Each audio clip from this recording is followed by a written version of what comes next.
ಎಲ್ರಿಗೂ ನಮಸ್ಕಾರ. ಗೃಹಲಕ್ಷ್ಮಿ ಹಣ ಜಮೆ ಆಗಿದೆ. ಹೌದು, ತುಂಬ ಜನ ಕಮೆಂಟ್ ಮಾಡಿದ್ರಿ, ಗೃಹಲಕ್ಷ್ಮಿ ಹಣ ಬಂದಿಲ್ಲ, ನಮ್ಗೆ ಹಣನೇ ಜಮೆ ಆಗ್ತಾ ಇಲ್ಲ ಅನ್ನುವಂಥದ್ದು.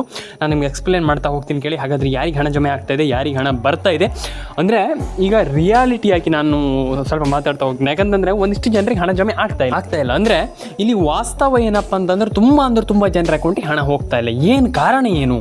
ಒಂದಿಷ್ಟು ಜನರಿಗೆ ಹಣ ಬಂದಿದೆ, ಒಂದಿಷ್ಟು ಜನರಿಗೆ ಹಣ ಹೋಗಿಲ್ಲ ಅಂತಲ್ಲ, 100% ಒಂದಿಷ್ಟು ಜನರಿಗೆ ಹಣ ಬಂದಿದೆ, ಒಂದಿಷ್ಟು ಜನರಿಗೆ ಹಣ ಬರೋದು ಬಾಕಿ ಇದೆ. ಯಾಕೆ, ಏನು ಕತೆ, ಪ್ರತಿಯೊಂದನ್ನು ಕೂಡ ನಾನು ಎಕ್ಸ್ಪ್ಲೇನ್ ಮಾಡ್ತಾ ಹೋಗ್ತೀನಿ. ಬನ್ನಿ ಒಂದೊಂದು ವಿಡಿಯೋವನ್ನು ಶುರು ಮಾಡೋಣ. ಅದಕ್ಕೂ ಮುಂಚೆ ಎಲ್ರಿಗೂ ಹೇಳ್ತಾ ಇರುವಂಥದ್ದು, ನಮ್ಮ ಒಂದು ಯೂಟ್ಯೂಬ್ ಚಾನಲ್ಗೆ ಸಬ್ಸ್ಕ್ರೈಬ್ ಆಗಿಲ್ಲ ಅಂತ ದಯವಿಟ್ಟು ಸಬ್ಸ್ಕ್ರೈಬ್ ಮಾಡ್ಕೊಳ್ಳಿ, ಲೈಕ್ ಮಾಡಿ, ಶೇರ್ ಮಾಡಿ, ಕಮೆಂಟನ್ನು ಮಾಡಿ. ಸ್ನೇಹಿತರೆ, ಗೃಹಲಕ್ಷ್ಮಿ ಹಣ ಬಂದಿಲ್ಲ. ಯಾಕೆ ಬಂದಿಲ್ಲ, ಕಾರಣ ಏನು ಅನ್ನುವಂಥ ತುಂಬ ಜನ ಕ್ವಶನ್ ಮೇಲೆ ಕ್ವಶನನ್ನು ಮಾಡ್ತಾ ಇದ್ದೀರಾ. ನಾನು ಇದೇ ಹೇಳುವಂಥದ್ದು, ಕಾರಣ ಏನಪ್ಪ ಅಂತಂದರೆ ನೀವು ರೇಷನ್ ಕಾರ್ಡ್ ಅಪ್ಡೇಟನ್ನು ಮಾಡ್ತಾ ಇಲ್ಲ, ಪ್ಯಾನ್ ಕಾರ್ಡ್ ಅಪ್ಡೇಟನ್ನು ಮಾಡ್ತಾ ಇಲ್ಲ. ಆ ರೀತಿ ಅಪ್ಡೇಟ್ಗಳನ್ನು ಮಾಡದೇ ಇದ್ದಾಗ ನಿಮ್ಗೆ ಹಣ ಜಮೆ ಆಗಲ್ಲ. ನಾನು ಅದೇ ಹೇಳುವಂಥ ತುಂಬ ಜನ ಇದೇ ಪ್ರಾಬ್ಲಮನ್ನು ಮಾಡ್ತಾ ಇದ್ದೀರಾ. ಆ ರೀತಿ ಮಾಡಬೇಡಿ ಅಂತ ನಾನು ಹೇಳುವಂಥದ್ದು ಅಷ್ಟೇ. ನಾನು ಎಲ್ರಿಗೂ ಹೇಳುವಂಥದ್ದು, ಈ ರೀತಿ ಪ್ರಾಬ್ಲಮನ್ನು ಮಾಡಿದಾಗ ಏನಾಗುತ್ತೆ, ನಮ್ಗೆ ಏನಾಗಲ್ಲ, ಏನು ದೊಡ್ಡ ವಿಚಾರ ಆಗಲ್ಲ ಅಂತ ಹೇಳ್ತಾರೆ ತುಂಬ ಜನ.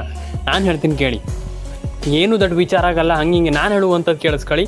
ನಿಮಗೆ ಹಣ ಜಮೆ ಆಗಲ್ಲ 100%. ಯಾಕಂತಂದರೆ ತುಂಬ ಜನ ಹಣವನ್ನು ಪಡ್ಕೊಳ್ಳುವಂಥದ್ದು ಅಂತಂದರೆ ಈಸಿ ಅಂತ ಮಾಡ್ಕೊಂಡ್ಬಿಟ್ಟಿದ್ದಾರೆ. ಇಲ್ಲ, ಹಣವನ್ನು ಪಡ್ಕೊಳ್ಳುವಂಥದ್ದಷ್ಟು ಈಸಿ ಇಲ್ಲ. ಹಾಗಾಗಿ ಎಲ್ಲರೂ ಕೂಡ ಹಣವನ್ನು ಪಡ್ಕೊಳ್ಬೇಕು ಅಂದರೆ ಸಿಕ್ಕಾಪಟ್ಟೆ ತುಂಬ ಜನ ಅರ್ಜಿಯನ್ನು ಹಾಕ್ತಾರೆ.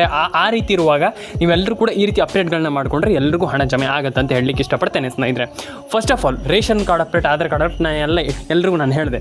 ಆದರೆ ಇಲ್ಲಿ ಇನ್ನೊಂದು ವಿಚಾರ ಏನಂತಂದರೆ, ತುಂಬ ಜನರ ಅಕೌಂಟಿಗೆ ಹಣ ಜಮೆ ಆಗಿಲ್ಲ, ಎಕ್ಸೆಟ್ರಾ. ನಾನು ಹೇಳುವಂಥದ್ದು ಇಷ್ಟೇ, ನೀವು ರೇಷನ್ ಕಾರ್ಡ್ ಅಪ್ಡೇಟನ್ನು ಮಾಡಲೇಬೇಕಾಗ್ತದೆ, ಪ್ಯಾನ್ ಕಾರ್ಡ್ ಅಪ್ಡೇಟನ್ನು ಮಾಡಲೇಬೇಕಾಗ್ತದೆ, ಆಧಾರ್ ಕಾರ್ಡ್ ಅಪ್ಡೇಟನ್ನು ಮಾಡಲೇಬೇಕಾಗ್ತದೆ. ಈ ರೀತಿ ಅಪ್ಡೇಟ್ಗಳನ್ನು ನೀವು ಮಾಡಿಲ್ಲ ಅಂತಂದಾಗ ಯಾರಿಗೂ ಹಣ ಜಮೆ ಆಗಲ್ಲ. ಇದನ್ನು ಫಸ್ಟ್ ತಿಳ್ಕೊಳ್ಳಿ, ಇದನ್ನು ಫಸ್ಟ್ ನೆನ್ಪಿಟ್ಕೊಳ್ಳಿ. ತುಂಬ ಜನ ಇದೇ ತಪ್ಪನ್ನು ಮಾಡ್ತಾ ಇದ್ದೀರಾ. ನೀವು ಆ ರೀತಿ ತಪ್ಪು ಮಾಡಿದಾಗ ಯಾರಿಗೂ ಹಣ ಜಮೆ ಆಗಲ್ಲ ಸ್ನೇಹಿತರೆ, ಅರ್ಥ ಆಯ್ತಾ? ಹಾಗಾಗಿ ನೀವು ರೇಷನ್ ಕಾರ್ಡ್ ಅಪ್ಡೇಟ್ ಆಗಿರ್ಬೋದು, ಆಧಾರ್ ಕಾರ್ಡ್ ಅಪ್ಡೇಟ್ ಆಗಿರ್ಬೋದು, ಪ್ಯಾನ್ ಕಾರ್ಡ್ ಅಪ್ಡೇಟ್ ಆಗಿರ್ಬೋದು, ಈ ರೀತಿ ಅಪ್ಡೇಟ್ಗಳನ್ನು ಕರೆಕ್ಟಾಗಿ ಮಾಡ್ಕೊಳ್ಳಿ. ಕರೆಕ್ಟಾಗಿ ಆ ರೀತಿ ಅಪ್ಡೇಟ್ಗಳನ್ನು ಇಟ್ಕೊಳ್ಳಿ ಅಂತ ಹೇಳಲಿಕ್ಕೆ ಇಷ್ಟಪಡ್ತೇನೆ. ರೇಷನ್ ಕಾರ್ಡ್ ಅಪ್ಡೇಟನ್ನು ಮಾಡಿ, ಪ್ಯಾನ್ ಕಾರ್ಡ್, ಈ ರೀತಿ ಅಪ್ಡೇಟ್ಗಳನ್ನು ಮಾಡ್ಕೊಳ್ಳಿ. ಮತ್ತು ನಾನು ಹೇಳುವಂಥದ್ದು, ಎಲ್ರಿಗೂ ಹೇಳುವಂಥದ್ದು, ರೇಷನ್ ಕಾರ್ಡ್ ಆಗಿರ್ಬೋದು, ಪ್ಯಾನ್ ಕಾರ್ಡ್ ಆಗಿರ್ಬೋದು, ಆಧಾರ್ ಕಾರ್ಡ್ ಆಗಿರ್ಬೋದು, ಆ ರೀತಿ ಅಪ್ಡೇಟ್ಗಳನ್ನು ಮಾಡ್ಕೊಂಡಾಗ ಎಲ್ರಿಗೂ ಹಣ ಜಮೆ ಆಗುತ್ತೆ ಅಂತ ಹೇಳಲಿಕ್ಕೆ ಇಷ್ಟಪಡ್ತೇನೆ. ಆ್ಯಂಡ್ ಪ್ರತಿಯೊಬ್ಬರ ಅಕೌಂಟಿಗೆ ಹಣ ಜಮೆ ಆಗುತ್ತೆ, ಅರ್ಥ ಇದೆ? ತಲೆ ಕೆಡಿಸ್ಕೊಳ್ಳಿಕ್ಕೆ ಹೋಗ್ಬೇಡಿ. ಆ್ಯಂಡ್ ಪ್ರತಿಯೊಬ್ಬರ ಅಕೌಂಟಿಗೂ ಹಣ ಜಮೆ ಆಗಲಿ ಅಂತ ಹೇಳಲಿಕ್ಕೆ ಇಷ್ಟಪಡ್ತೇನೆ. ಆ್ಯಂಡ್ ತುಂಬ ಜನ ನಮ್ಗೆ ಹಣ ಜಮೆ ಆಗಿಲ್ಲ, ನಮ್ಗೆ ಹಣ ಬಂದಿಲ್ಲ, ನಮ್ಗೆ ಹಣ ಜಮೆ ಆಗ್ತಾನೇ ಇಲ್ಲ, ನಮ್ಗೆ ಹಣ ಜಮೆ ಆಗುವಂಥ ಡೌಟ್ ಇದೆ, ಹಿಂಗೆ ಅಂತ ಹೇಳ್ತಾಯಿದ್ರು. ನಾನು ಹೇಳುವಂಥದ್ದು, ನೀವು ಲಿಟ್ರಲಿ ಹಣವನ್ನು ಪಡ್ಕೊಳ್ಬೇಕಂತಂದರೆ ಥಿಂಕ್ ಮಾಡಿ, ನನಗೆ ಯಾಕೆ ಹಣ ಬರ್ತಾ ಇಲ್ಲ, ಅವ್ರಿಗೆ ಹಣ ಬಂದಿದೆ, ಇವ್ರಿಗೆ ಹಣ ಬಂದಿದೆ, ಆದರೆ ನಾನು ಯಾಕೆ ಹಣವನ್ನು ಪಡ್ಕೊಳ್ಳಿಕ್ಕೆ ಆಗ್ತಾ ಇಲ್ಲ ಅನ್ನುವಂಥದ್ದನ್ನು ಎಲ್ಲರೂ ಕೂಡ ಯೋಚನೆ ಮಾಡಿದಾಗ ನಿಮ್ಮೆಲ್ರಿಗೂ ಹಣ ಬರುವಂಥ ಎಲ್ಲ ಸಾಧ್ಯತೆಗಳು ಜಾಸ್ತಿ ಇದೆ, ರೈಟ್? ಹಾಗೆ ಯಾರು ಕೂಡ ತಲೆ ಕೆಡಿಸ್ಕೊಳ್ಳಿಕ್ಕೆ ಹೋಗ್ಬೇಡಿ. ನಿಮ್ಮ ಅನಿಸಿಕೆ ಏನಿದೆ ದಯವಿಟ್ಟು ತಿಳಿಸ್ಕೊಡಿ. ರೇಷನ್ ಕಾರ್ಡ್ ಅಪ್ಡೇಟನ್ನು ಮಾಡಿ, ಪ್ಯಾನ್ ಕಾರ್ಡ್ ಅಪ್ಡೇಟನ್ನು ಮಾಡ್ಕೊಳ್ಳಿ, ಆಧಾರ್ ಕಾರ್ಡ್ ಅಪ್ಡೇಟನ್ನು ಮಾಡಿ.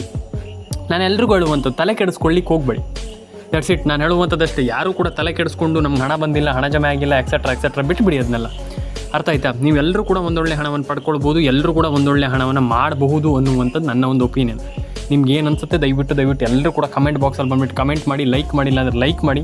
ಆ್ಯಂಡ್ ಎಲ್ರಿಗೂ ಹೇಳುವಂಥದ್ದು, ನಿಮ್ಮ ಅನಿಸಿಕೆ ನಮಗೆ ತುಂಬ ಮುಖ್ಯ, ರೈಟ್? ಅದನ್ನು ತಿಳಿಸಿ. ನಿಮ್ಮ ಅನಿಸಿಕೆಯನ್ನು ನನಗೆ ಕಮೆಂಟ್ ಬಾಕ್ಸಲ್ಲಿ ಬಂದುಬಿಟ್ಟು ಕಮೆಂಟ್ ಮಾಡಿ ತಿಳಿಸಿ. ಆ್ಯಂಡ್ ಸಬ್ಸ್ಕ್ರೈಬ್ ಮಾಡಿಲ್ಲ ದಯವಿಟ್ಟು ಎಲ್ರಿಗೂ ಹೇಳುವಂಥದ್ದು, ನಾನು ಎಲ್ರಿಗೂ ಸಬ್ಸ್ಕ್ರೈಬ್ ಮಾಡ್ಕೊಳ್ಳಿ. ಯಾಕಂತಂದರೆ ತುಂಬ ಜನ ಸಬ್ಸ್ಕ್ರೈಬ್ ಮಾಡ್ತಾ ಇಲ್ಲ ಅಂತ ಹೇಳ್ತಾಯಿದ್ರೆ, ದಯವಿಟ್ಟು ಮಾಡಿ. ಆ ರೀತಿ ಸಬ್ಸ್ಕ್ರೈಬ್ ಮಾಡದೆ ಇರಬೇಡಿ. ಎಲ್ರಿಗೂ ಒಳ್ಳೆಯದಾಗಲಿ ಸ್ನೇಹಿತರೆ. ಆ್ಯಂಡ್ ನಾನು ತುಂಬ ಜನರಿಗೆ ಹೇಳಿದ್ದೆ, ಹಣ ಜಮೆ ಆಗಿಲ್ಲ ಅಂತ ತುಂಬ ಜನ ಹೇಳಿದರು, ಸರ್ ನಮ್ಗೆ ಹಣ ಜಮೆ ಆಗಿಲ್ಲ. ತಲೆ ಕೆಡಿಸ್ಕೊಳ್ಳಿಕ್ಕೆ ಹೋಗ್ಬೇಡಿ. ಮತ್ತೊಮ್ಮೆ ಹೇಳ್ತಿದ್ದೀನಿ, ತಲೆ ಕೆಡಿಸ್ಕೊಳ್ಳಿಕ್ಕೆ ಹೋಗ್ಬೇಡಿ. ಎಲ್ಲರೂ ಕೂಡ ಒಂದೊಳ್ಳೆ ಹಣವನ್ನು ಈ ಒಂದು ಯೋಜನೆ ಮುಖಾಂತರ ಪಡೆದುಕೊಳ್ಳಬಹುದು ಅನ್ನುವಂಥದ್ದು ನನ್ನ ಒಂದು ಒಪಿನಿಯನ್. ನಿಮ್ಗೆ ಏನು ಅನಿಸ್ತು ದಯವಿಟ್ಟು ಕಮೆಂಟ್ ಬಾಕ್ಸಲ್ಲಿ ಬಂದು